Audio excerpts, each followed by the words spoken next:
Hi guys. I just wanted to throw this quick little intro into the beginning of this video just to apologize really quickly for not putting anything up in the last week at all. My plan had actually been to put this video up this past Wednesday, but I had a really hectic week at work, and I've been working on some stuff as to getting proper lighting in here and getting access to a nicer camera than just my computer's webcam, which really kind of sucked. So I've been working on those things, trying to bring you a little more quality content. Without further ado, my review of the Naked Basics 2 palette. Enjoy! Hi guys, so today I'm going to do for you a full review of the Naked Basics 2 palette. This is quickly becoming my favorite fall palette. I really like it. I've been really enjoying it. Story time! So when I first got into makeup a couple of years ago, the Naked Basics 1 palette had come out then, and my immediate thought upon seeing that in stores was, oh my god, I can get this other palette that has 6 shades instead of 12 and only pay like half price for it, and it won't be nearly as expensive as buying a Naked palette for $50, because that was back when they were still $50, not $54. But when I swatched it, I was really disappointed. I didn't feel like it was a cohesive palette. I didn't feel like it was something I would actually use. Naked Basics 1 was there were several highlight shades in different, finishes, and then there was a brown and a black. And I was like, I'll never use that. I'll never use that, and I won't be able to create a cohesive look with it. I won't be able to use it to create more than one look. And it just wasn't something that intrigued me at the time, so I passed on. But then, earlier this year, Urban Decay released the Naked Basics 2 palette, which I told you in my previous video that I had finally picked up. This one, I'm actually really impressed with. I really like it. It's quickly becoming one of my favorites. I've used it last week 4 out of 7 days. So quickly becoming a favorite. I've used this quite a bit lately. I've used it to a couple of different looks. I find the shadows to be really good quality. They are a bit more powdery than Urban Decay shadows usually are, which, it can be a bad thing, it can be a good thing. Personally, I think that these are much more buttery than Urban Decay shadows usually are. They're very, when you press your finger into them, they have that almost like cream to powder feel. It's very nice. I'm totally in love with the packaging. Completely and totally. I mean, it's nice and small.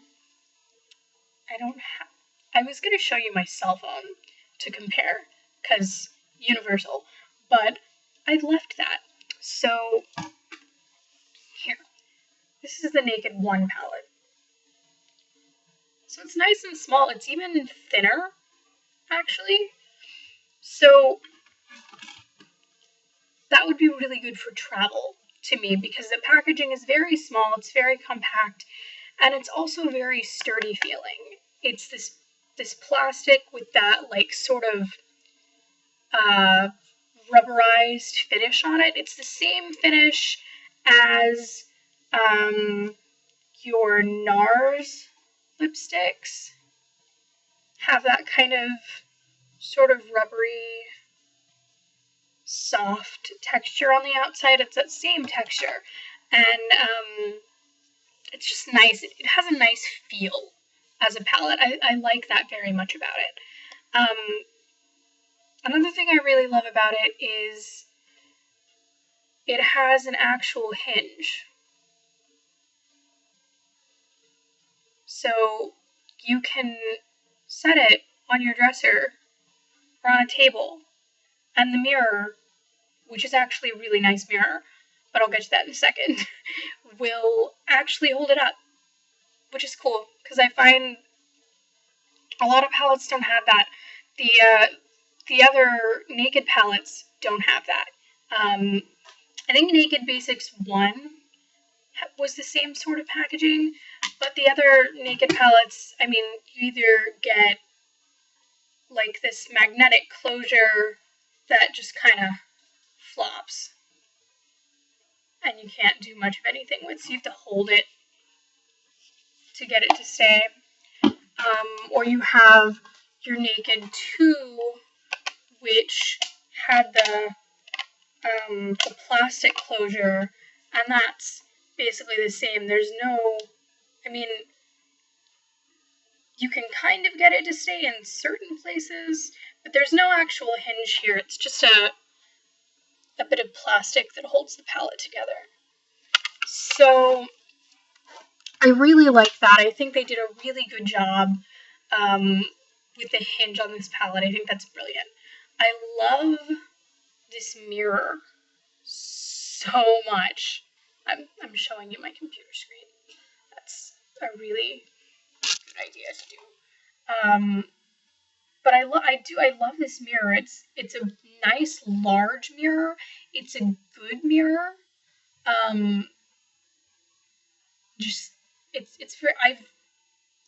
When I use this palette, I've gotten to where instead of using my desk mirror to do my eyeshadow, I actually use the mirror that's in the palette. So that's a good sign. On to eyeshadows themselves. So this palette has 6 eyeshadow shades. It's got one here called Skimp that's sort of a, I don't really want to call it like a shimmer. It's not really a shimmer, it's more of a pearl. It's kind of a satin pearl. It really doesn't have much shimmer in it at all. It's a very nice shade. It's a good highlighting shade. It's a good all over the lid shade. I have it all over my lids and then other shadows blended into it today, so that's this shade right here. It's very beautiful. See, it's kind of a pearl. It's kind of a pearlescent shade. Next in the palette, we have this shade called Stark. Now, Stark is another good all over the lid shade for me. Stark is very, I don't know if you can, yeah, there. Stark is just a shade or two darker than Skimp, and it is matte. And it's another kind of good all over the lid shade.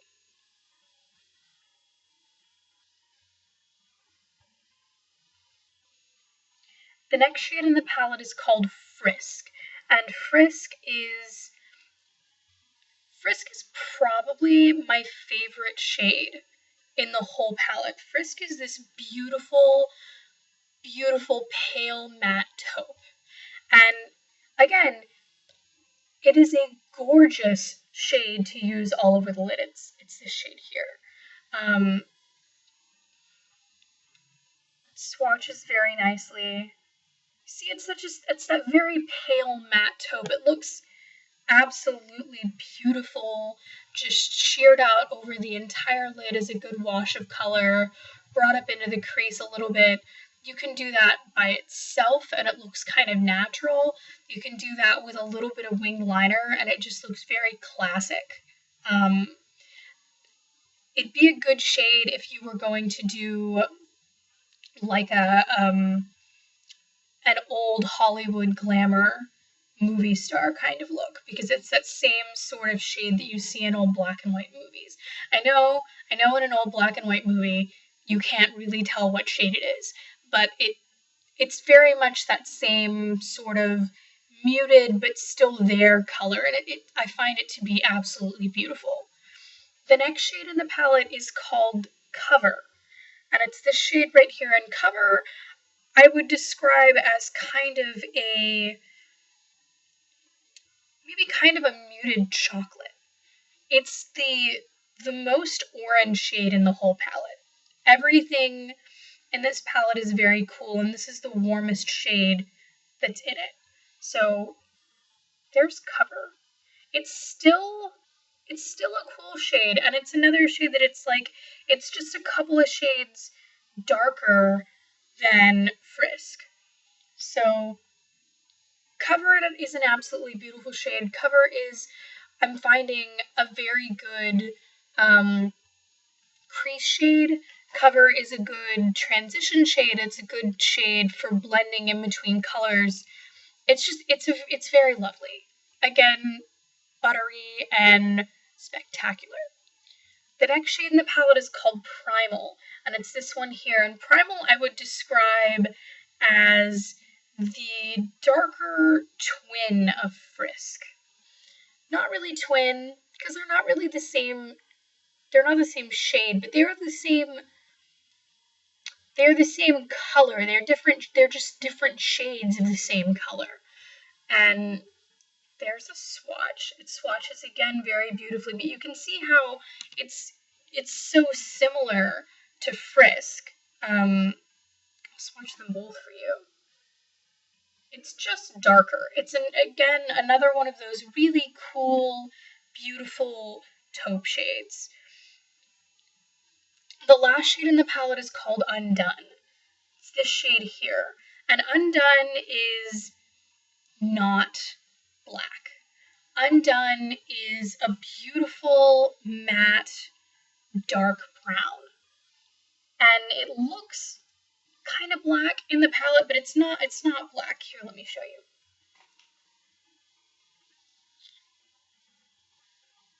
There. It's very deep, it's very dark, and it almost looks black, but it's not. And that's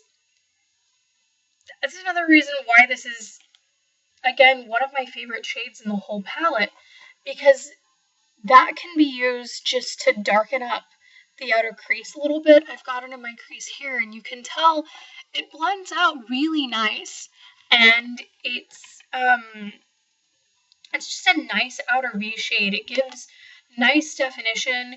You can use that one combined with shades like Primal in the outer corner to create a really nice, really dramatic kind of evening look, and that's what I have going on today.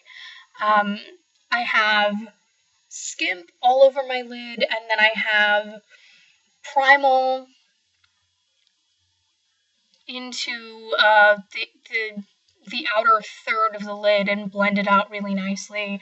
And then I have mixed Undone and Primal together and put them out here and blended it out, and then just a little bit of Undone in the very outer V and blended out. So it creates this very nice kind of neutral, dramatic look, and I really love that. It kind of goes with everything. The more dramatic you make it, the darker you really want to go with your lip, and that's another reason why I like that, and another reason why this is probably going to become my go-to look for fall, because I can combine this with a lipstick like Milani's Black Cherry, which is what I'm wearing today. And it's very cohesive. It comes together really nicely. I love it. I love this. It looks nice.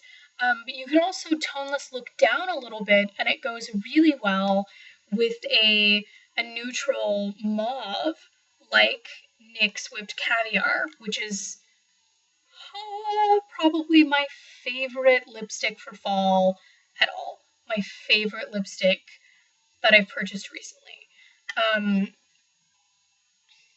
They go really nicely together. So that's it. Again, 6 shades. Give you another close-up. Very nice colors, very beautiful, very versatile palette.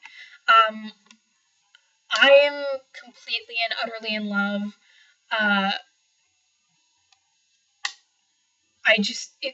It's wonderful. From now on, when I travel, this is probably the only thing that I'm gonna take with me, because, well, not the only thing, but the only eyeshadow palette that I'll take with me. So I could go, and this could be the only eyeshadow palette that I took with me, and that would be fine. I would be happy. I would be happy with just this. So I'm really impressed with that. I think that Urban Decay did a really good job with this palette. I'm very happy with it. Like I said, I've not been that way in the past.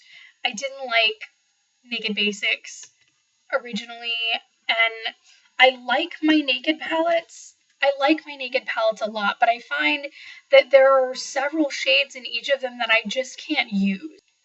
Often that's because I'm really pale. And I'm sort of cool toned, so shades like Naked and Buck are very warm, and they don't look that great on my skin. So this is not only the first palette by Urban Decay that I felt like I could use the whole palette, but it's also the first palette by any high-end brand I've ever had that I felt like every shadow in this works for me. Every shadow in this is good for me. I would recommend this highly to women with pale skin and very cool-toned people. This is your perfect basic palette. It's your perfect fall palette. It's wonderful. That's my review of the Urban Decay Naked Basics 2 palette. You can get this at Ulta, at Sephora, from urbandecay.com. It runs $29, which I think is really a fair price for what you're getting, especially since the packaging is so nice. Anyway, thank you guys so much for watching. Let me know if there's anything you'd like me to do differently, if there's anything specific that you've seen me use that you'd like a review on, if there are any particular anything, if you would like a tutorial for this eye look, anything like that.